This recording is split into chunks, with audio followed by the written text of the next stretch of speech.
अब आ जाते हैं 6 पार्ट। अध्याय 6, सही विकल्प चुनिए। ये भी दे सकते हैं आप, पूरी स्लाइड डली हुई अभ्यास प्रश्न 2024-25। ऐसे ही क्वेश्चन आपको कल परीक्षा में देखने को मिलेंगे। जिस तरीके से ये पुरानी PDF है, इससे ही आ रहे हैं।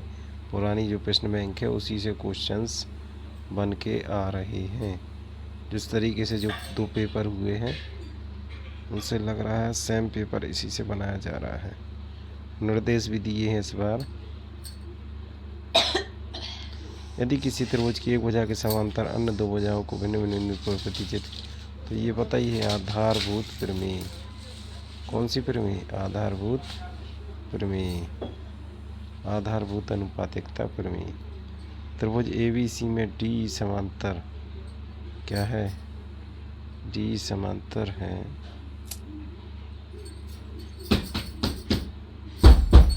D समांतर है CD, तो इसका आंसर 4.5 आता है। अपन पढ़ चुके हैं। यहाँ पर ये थेल्स प्रमेय से ही होगा। यहाँ पर त्रिभुज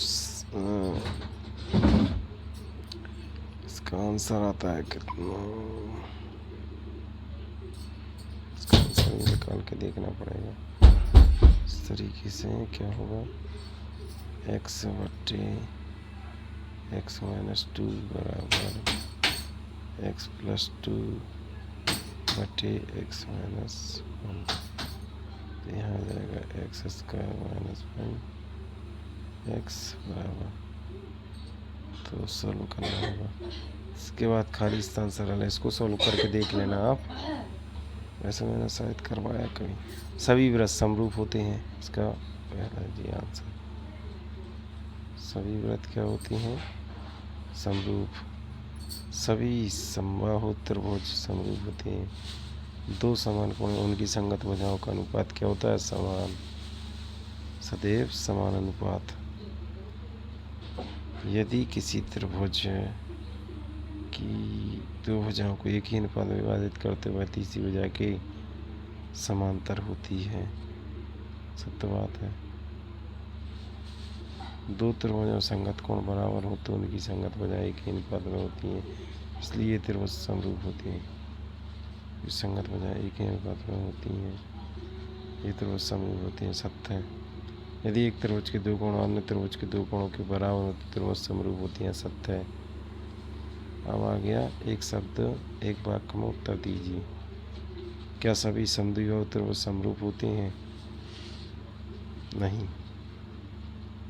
क्या सभी वर्ग समरूप होते हैं? सत्य, हाँ। नहीं और हाँ। हाँ, सभी वर्ग समरूप होते हैं, ऐसा लिखें। नहीं, समद्विबाहु त्रिभुज कभी समरूप नहीं होते। क्या सभी समद्विबाहु त्रिभुज समरूप होते हैं? नहीं। आधारभूत अनुपातिकता प्रमेय का कथन लिखिए और सिद्ध कीजिए। ये लिखा हुआ है, पहले ही क्वेश्चन में था। यहाँ बस यदि किसी त्रिभुज की,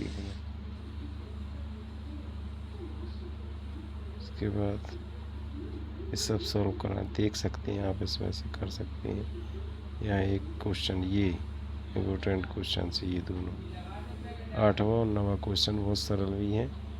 AD बटे DB थेल्स प्रमेय से AE बटे EC, ठीक है। तो AD का मान 1.5 दूनी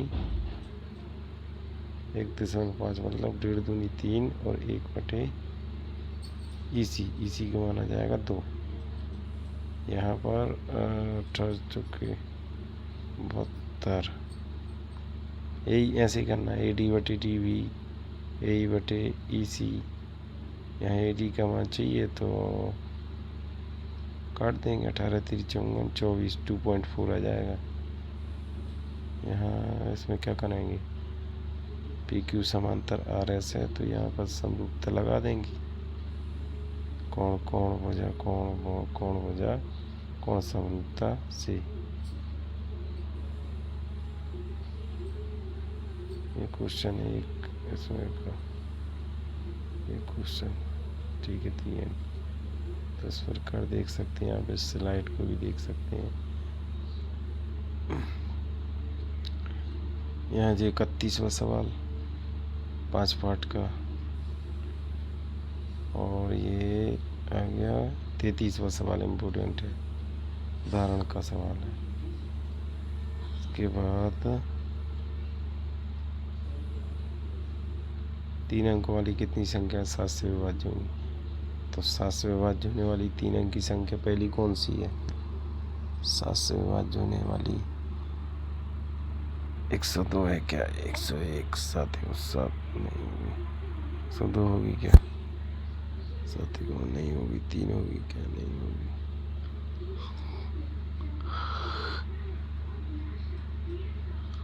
तो ये क्वेश्चन 5 के प्रथम 10 गुणजों का योग, ये भी इम्पोर्टेंट है। 20वां 16वां